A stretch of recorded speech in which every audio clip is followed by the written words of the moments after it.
Manipur hojik sariba Sportuniversity aduniko.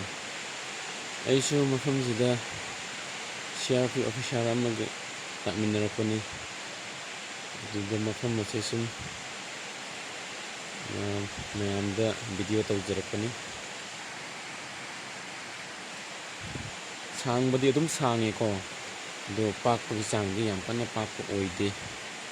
Sangbasisu Sports University hairabnena masi sangbasi yamna sangdaba haina khalli. Lambi sidi sembal loidribanena aduki matik phatre ko.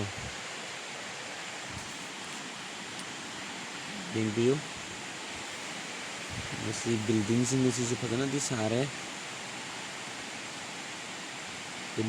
Ayambagi saruk watli haidare ko.